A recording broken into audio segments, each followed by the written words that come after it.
What's good, everybody? Believe in Kentucky. Cole Park from the Cats Pose. My name is Vinny Hardy, and it's just that whirlwind kind of thing, Cole, man. Look, I did a little quick one after we just talked before we recorded. I crashed out before the Sunday night football game got good. So I was dozing when the Stoops news hit. Uh, did a little quick episode to get something out here about Stoops being fired earlier today. So now I got you on here with your insights for the Cats pause. The Louisville game has to feel like it was 10 years ago. And the North Carolina game tomorrow, that was so huge, kind of seems like it's getting overshadowed because, some bigger fish have invaded the pond right now. Yeah, I mean, first things first. Shout out Marcus Mariota, the big 2025. Marcus Mariota still slinging the football. Almost got it, but the Broncos shook their overtime curse, got it done. Anyway, enough of that nonsense. My team plays tonight. That's what matters. Playing against an eliminated New York Giants team. So how's that, Two, Aaron Gershon? two and Anyway, 10 versus 10-2. All right. hate to see it. Glad it's not us on this side of it this time. Anyway, yes, a lot of moving pieces the last 48 hours. Feels like the Louisville game was a lifetime ago. I mean, we talking to the players, the coaches post game, we head back, and then a whole lot of what's going to happen, what's going on, nothing really that night, nothing concrete anyway. And then move into Sunday, and it happens. Mark Stoops is officially, after 13 years, out as the head coach of Kentucky football. Winningest all-time coach in program history, once took the Cats to a streak of 8 straight bowl games, 2 10-win seasons, regardless of what the record reflects now, with NCAA vacating the 2021 season. Numerous players put into the NFL, and overall just a building of a legitimate football program here in Lexington. Kind of started a trend downhill after that second 10-win season with a couple 7-5s. Then you obviously go 4-8 last season. Seemed like you could have got back to bowl eligibility this year, 5-6 going into the last 2 games, just absolutely smoked by Vanderbilt and Nashville, and then Louisville 41-0. A lot of people were calling out the similarities in that game and Joker Phillips 40-0 against Vanderbilt. You can't lose that way. And at the end of the day, after some going back and forth, after some will they, won't they, Athletic Director Mitch Barnhart is in the market for a football coach once again. Stoops will leave Kentucky as the longest tenured coach in the SEC. Off the top of my head, I'm not sure who that goes to now. There have been a lot of changes the last few years. Well, I guess But it'd be Kirby if I had to yeah, guess. surely it's got to be. Mhm. But regardless, it is not Mark Stoops anymore. And now we await player decisions, coaching decisions. There's a lot of smoke out there as to BBN's classic plane tracking that they love to do. Message boards going crazy and all kinds of stuff. But that's where we're at right now. The last 48 hours saw the 41-0 loss to Louisville. Mark Stoops ending his legendary Hall of Fame Shirley career at Kentucky. One of the all-time greats in Kentucky athletics history, the winningest football coach of all time, passing Bear Bryant before he went on to Alabama, where he made his real claim to fame. And yeah, there is also a ranked basketball game tomorrow. Actually, 2 ranked basketball games this week, I believe, because I think Gonzaga is still ranked despite losing by like 40 to Michigan or whatever it was. Tomorrow, Cats will face North Carolina, based on what I'm hearing and what others have been hearing that I've seen.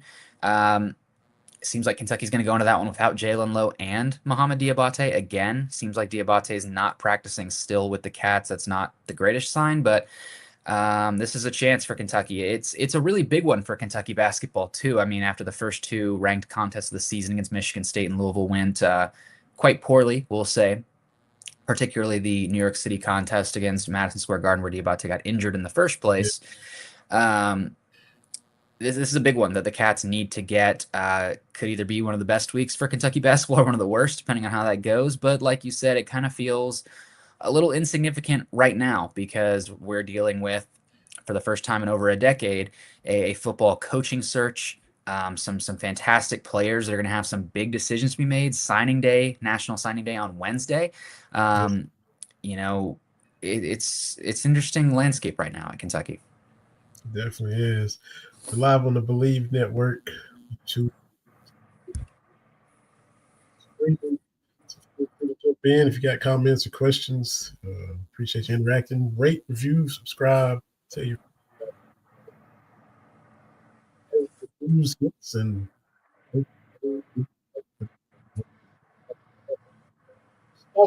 everything. All kinds of stuff going on. Oh, so right now, is it Stein? Is it Heartline? Who do we?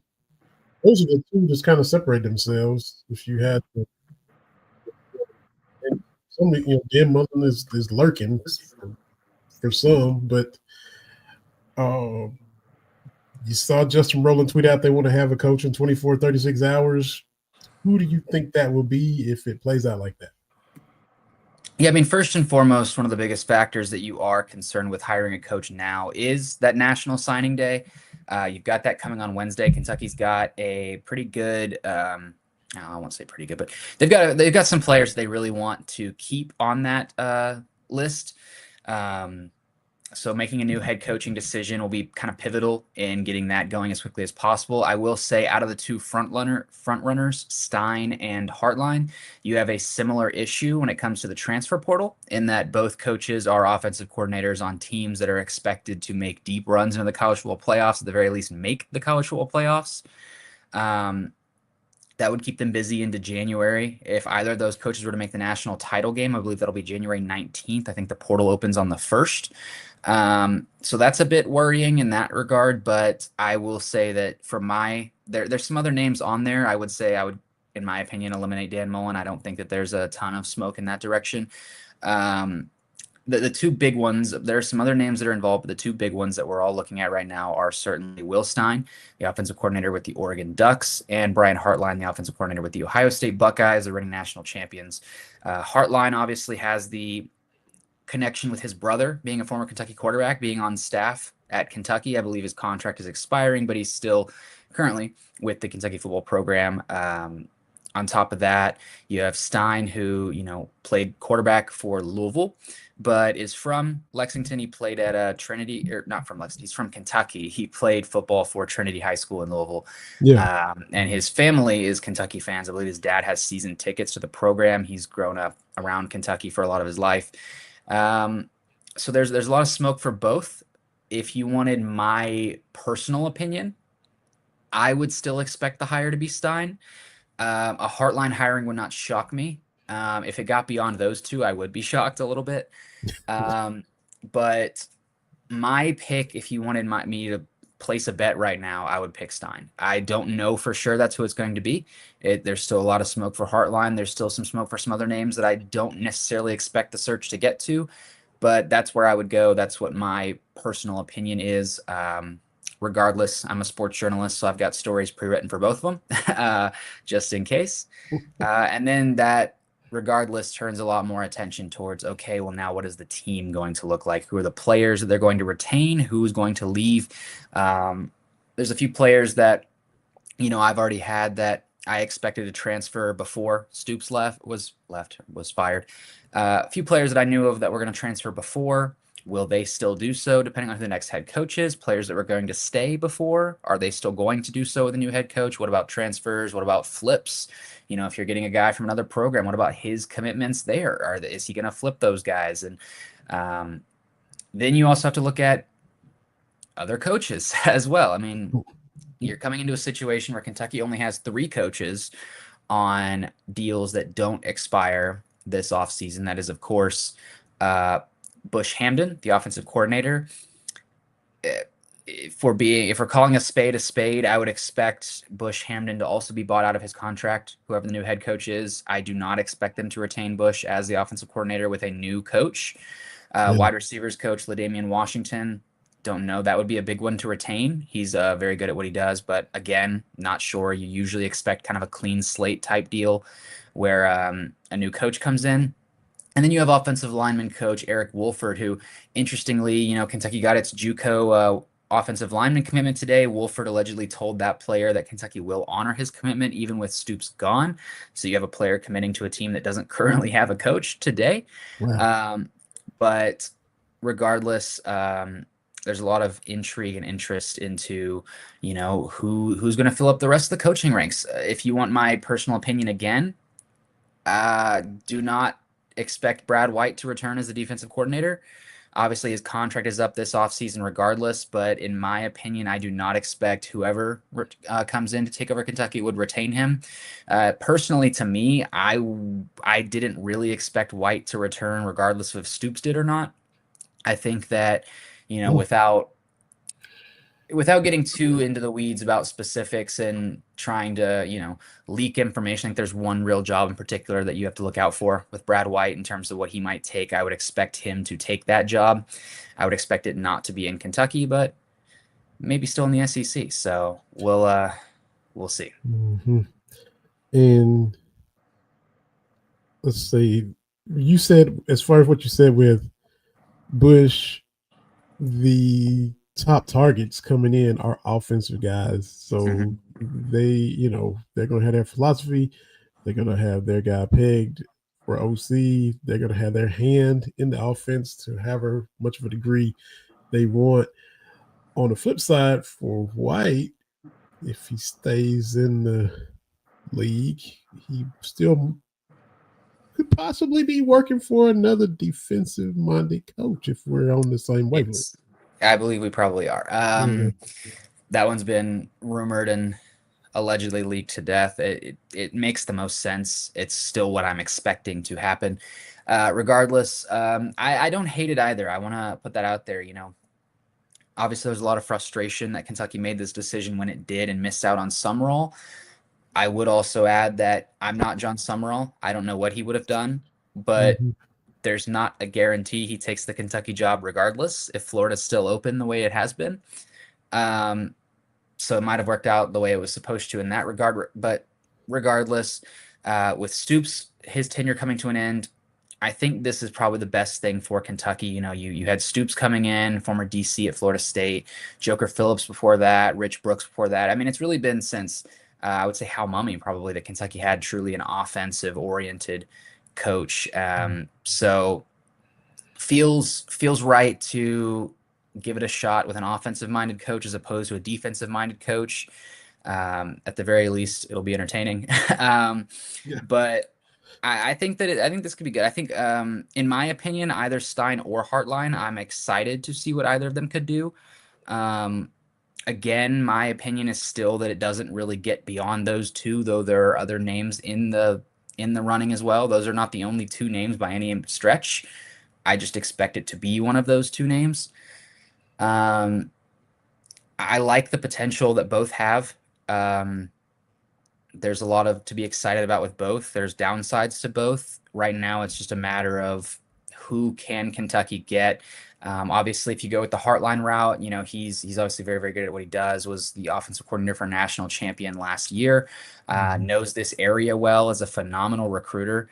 Helped, he was a wide receivers coach, former wide receiver as well. He helped mentor some phenomenal NFL wide receivers in his time at Ohio State. As for Stein, obviously more of the quarterback kind of guy. That could be really good if you're leaning on bringing back Cutter Boley, Mm-hmm. particularly in his development. Obviously, Stein played quarterback at Louisville, maybe not as familiar in recruiting this area as much. He got a lot of his rise in Texas and then to Oregon. But is familiar with this area, played football in Kentucky, so I would expect him to be able to kind of get that going. And offensive minded coach, done some really, really great stuff with Oregon as well. I mean, the Ducks, regardless of if they have a national title, not like Ohio State does, the Ducks Yeah. were a phenomenal team last year, ranked very highly. They arguably seemed like the national championship favorite before kind of collapsing in the second round with the bye. Led to a lot of discussion about restructuring how the playoffs are seeded and how the byes work. But I think either of them have a lot of potential, a lot of upsides, and some downsides as well. But it's really going to be interesting to see which way Kentucky goes with this. And they both seem like really good options, seem like solid options. They're young guys, they're offensive guys, and to your point, you kind of probably need to have somebody on the offensive side of the ball just for the aesthetics, and you hope you get wins and losses you get more wins than losses with that. But just to look and be entertained, like you said, to have a little more excitement on the field. And look, we enjoyed the 10-win seasons. We enjoyed Mark Stoops physical in his way to becoming Kentucky's all-time winningest coach. Um, he played it close to the vest. You know that we said it on here. That 10-3 win at Auburn. That is Mark Stoops as you can get. That's his dream kind of game. So it was going to look different going forward, no matter which way they go. If it is Hartline, if it is Stein, I'm kind of with Eddie, who just put the comment up. He was leaning Hartline just because you're a little more familiar.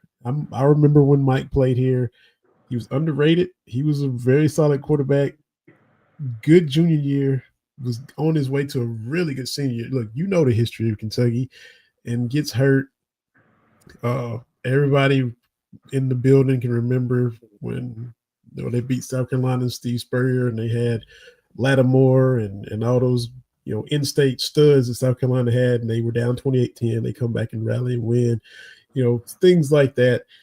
So, that makes me want to lean Hardline just because the family connection. Mike's already here. Brian does have a good reputation. Buckeye Nation is fond of him, just like the Ducks are fond of Stein. So Kentucky seems to be, if you handle business with one of these guys and don't fumble and have to go to option 3, 4, 5, should be in a pretty good spot. So it's just up to them which way they want to go. I'm going to go back to Summerall for just a second because is it some of the Florida fans maybe not enamored with him? Is he kind of getting a little bit of some meh from Gainesville? Well, I think that let me see how I want to say this. Because I got Um, thoughts. After you say what you got to say, I got thoughts. So on one hand, I would say that they're giving less um goodwill to Summerall early on, particularly after what happened with Billy Napier. Not that I think those coaches are comparable if you yeah, actually look at them, but if you're more of a casual fan, all you see is really promising group of five coach. We hired him as our next head coach. Not really proven at the SEC level. I think that there's so many differences in terms of Summerall and Napier and the trajectory and hiring a general manager that they're it's a non-factor to worry about that, but I think that that does play a role. Um, we talk all the time on this show, and there's a lot of people who tune into this show, but we forget that for the most part, every single sports team, the average fan is a casual. They're not, super locked in on all these things the way, some of us are, that it's our job. So they don't really know a lot of the history and the specifics of Summerall and his rise. I would also say, uh, how do I want to go about that? I would say there was some unrealistic expectations around Florida as to who they were going to get in this cycle. I think that in some ways you have the pot calling the kettle black with Kentucky fans, how they handle the last basketball opening. There is in the modern era of college sports, sometimes there are unrealistic expectations for who is going to take a job. And I think Florida fans might have been a bit susceptible to that. Doesn't help that you were all in on the Lane Kiffin train until Lane Kiffin goes to LSU in that messy, messy situation. mm, Left the dog, man. Hate to see it. But anyway, on top, so you had that factor. And then, I'm sure if you are a more casual fan going from Kiffin on the verge of making the college football playoffs with Ole Miss to Summerall, who is also on the verge of making the college football playoffs, but is at Tulane getting the group of five bid. There is a step down if you're not as familiar with that. Personally, I would rather have Summerall be my head coach than Lane Kiffin, but that's purely from a reporter standpoint and doing my job. Um, but I think there's a lot of factors that went into that. I do think that it is a bit surprising to me that some Florida fans are as negative as they have been regarding that hiring. Because I personally, especially with the general manager, I think Summerall's a home run hire. I think that he's going to do really, really good things, and I believe that he was going to do good things regardless of where he went at the Power Five level. When he was even at Troy, I felt it was a matter of when, not if, he made it to this level. And that was even before he got to Tulane and has this team on the verge of making the college football playoffs. So, um, Florida fans lighten up a little bit. I think that's going to be a good hire for you for a while to come. And that's someone who I liked Billy Napier at Louisiana. When the hire was made, I said, I wasn't even a reporter at the time, but I said, I don't know about that one. So this is not someone who's just all on board with G5 coaches. There are specific coaches that I am all in on, and there are some that I'm less all in on. I was skeptical about Napier. It didn't work. Yeah. I'm not skeptical of Summerall. I think that one's going to be a very good hire for Florida. Yeah. So Napier was kind of Dooley-esque for them, guy trying to step up from that level, and it didn't work out. Summerall, too, and Russ Dellinger just tweets out that Kentucky is trying to finalize a deal with Stein, just like you said. Pete Thamel just puts out Oregon OC Yeah. Will Stein as a target to be the next head coach of Kentucky, with the sides working toward a deal. So like one of the two options look like it's going to be Stein. That's cool. Go Summerall though. If Stoops had gone to Texas A&M, would Summerall have taken the job then? If a move had been made after the 4-8 season and you pursue Summerall, would he have taken the job In then? both cases, I say probably yes. And now his come up has just continued to grow, and he's on the radar for all these bigger schools. Kentucky's his alma mater, but let's be real, all these schools are more high profile, better jobs than Kentucky. And look, he's just such a hot commodity and has been. And the trajectory, like you said, he's continued to win everywhere he's gone. Troy, Tulane, and the details, the differences between him and Billy Napier. I want to say this though. Call me crazy. If the fans get over it, they lighten up down there in Gainesville. Maybe Summerall goes down there and is Steve Spurrier 2.0 and stays for 20 years and is beating us 73-7 like Spurrier used to. Maybe that happens and it's a home run and it's a fit and he's there for the next decade and a half or 2 decades or till he wants to leave and have sections of town named after him or whatever. I also know that stuff changes quickly. People move, guys relocate. You go back to the old days. Bill Curry was at his alma mater at Alabama. Next thing you know, he's at Kentucky. He didn't beat Auburn enough. We get it. You got to beat Auburn down in Tuscaloosa. He didn't go as well at Kentucky as you would have thought. If that Peach Bowl goes differently and you beat Clemson, I wonder what if it goes differently for him. But I'm just saying, barring a heinous scandal or something that you can't come back from, or maybe you just lose to a terrible degree, maybe Summerall is available again. And like Vince Merrill did with Wandell and those guys, you keep the relationship and maybe it works out for you later. Before Stein, I know I'm rambling. Before Stein and Hartline, we also had a retread Dan Mullen in the mix. I think Kentucky fans would still welcome a retread John Summerall, depending on how his tenure went in Gainesville. If it doesn't work, if whatever happens now doesn't work out, they're still going to be probably infatuated with him down the road. I'm just saying the ship hasn't permanently just sailed away on him. Call me crazy, but we just never know. I would agree with that. Yeah. There's always the potential for the future. I think one thing I want to say on the matter is Florida has the right idea with what they're doing after the failure with Billy Napier. And I think it's not a bad idea that Kentucky shouldn't look at. And there's reports that maybe they are. Hire a general manager. At that point, if you hire a general manager, who your head coach is matters less. Simply put, it makes the job Mm-hmm. easier. It makes the job more consistent regardless of who's sitting in that chair. Um, and I think that's something Kentucky should do. There's some reports that they're potentially looking into it. I think that's a great idea. And I think Florida has the right idea hiring a general manager for Summerall, especially with how it worked against Billy Napier. Um, just more continuity within your program, more reliability in terms of people doing what they need to be doing. And if you are in a situation where your coach leaves or has to be fired or it's not working out, the program is going to suffer less. Yeah.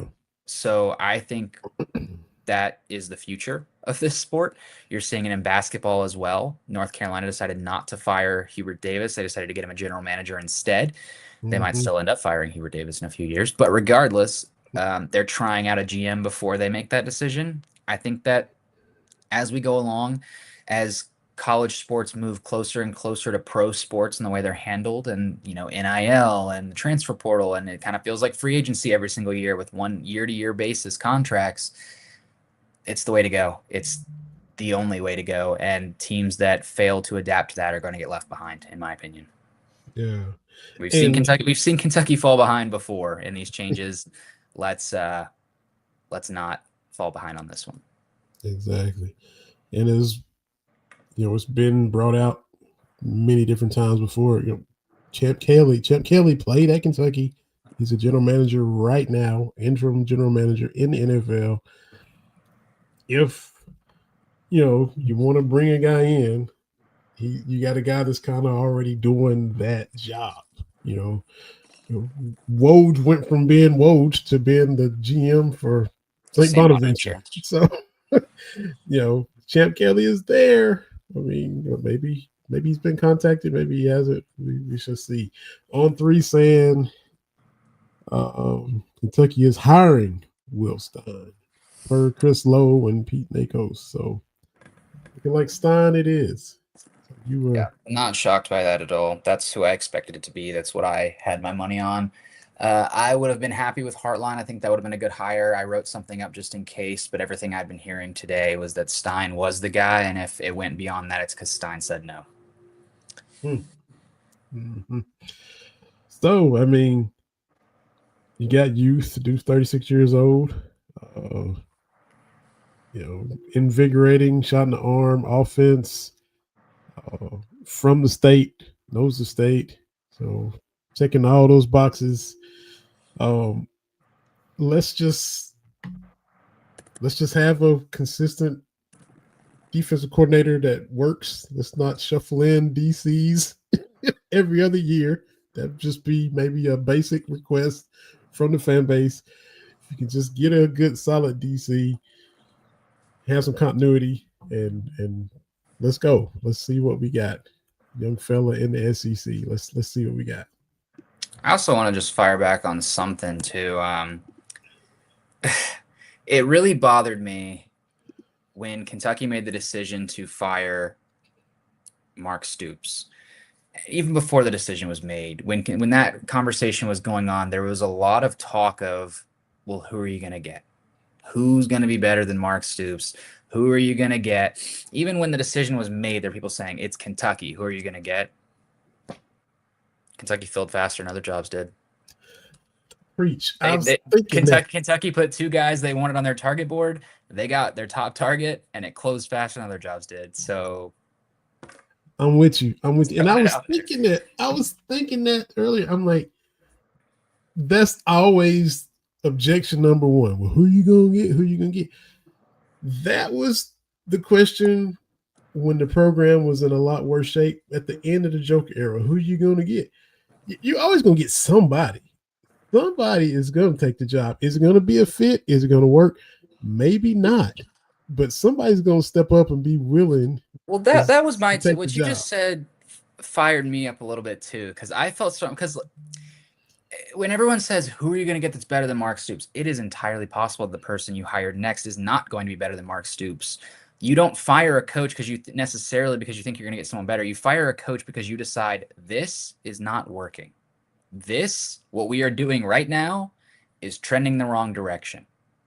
Whether or not the next hire is successful or not, that doesn't really change the fact that you have decided the previous administration was not going to succeed. It was not going to work. So to the point, I would say, well, who are you going to get? It doesn't matter right now.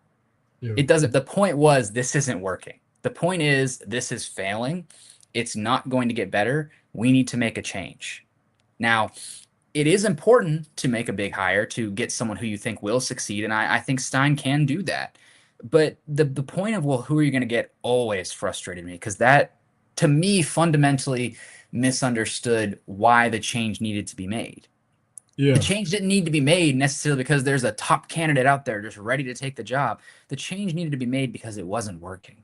Yeah. Whether or not you get someone better or not does not change the fact that Kentucky fans and apparently administration believed, regardless of who it isn't going to work under Stoops. So we need to do something different. Now, can you keep failing and run it into the ground and Yes, you can. affect the caliber of some of those candidates? Absolutely. Yes. But Absolutely. will somebody still take the job? Also, yes. So, And I mean, you know, it's always been. I mean, Mark Stoops was a defensive coordinator at Florida State. He had never been a head coach at the collegiate level before. and I was He impressed by it. I was like, oh, we get Florida State defensive coordinator. yeah, exactly. You take that. You Yes, take that. yes. I'll never forget it. The moment I heard his name, I was like, oh, cool. We got Florida State DC. Wow. Because that's a name. And but he was just coming off of a national championship, with Jimbo and Florida State's the high profile, it's a blue blood. And I'm like, wow, their DC wants to come coach Kentucky. Cool. So yeah. So I'm glad we hit on that, man. Because we both Yeah, was sitting there thinking the same thing. And it's let's just this get this moment allowed story for thrown up really quickly so the cat's paws can be on this. But I had the story ready to go, so I just need to copy paste it onto here. But I'll be able Is the to. Cat's Paws Twitter still the same? I've been trying to find it. Is something up with it? Is it the Cat's Paws 24/7? It's not that anymore, or We don't talk I'm about the not. cat's paws Twitter. It's a sore subject. It's a sore subject. It is in purgatory at the moment. I was Uh, I was like, dude, what happened? I didn't mean to bring up. I should have asked you off air. My bad. I no, no, apologize you're good. I'm just to teasing you. It's you not. and It's not Daryl that. Bird and everybody. My bad. But No, no, no. You're completely fine. I was just teasing you a little bit, but no. We are currently in Twitter purgatory right now. okay, because I was like, is it just me? Because I'm like search. Because sometimes I'll tag the Cat's Paws in there. They were kind enough to follow me, even though I'm nobody. But I'm like, oh, the Cat Paws follow me, whatever. But I would try to look, or so that explains that. So you succinctly, okay, all right. So you got stories on the coaching hire. You're gonna be at the game tomorrow. What else can we see from Cole Park in this busy time? Because back in August, you were like, gosh, I wish there was something going on, and now here I we take are. it all back. I take it all back immediately.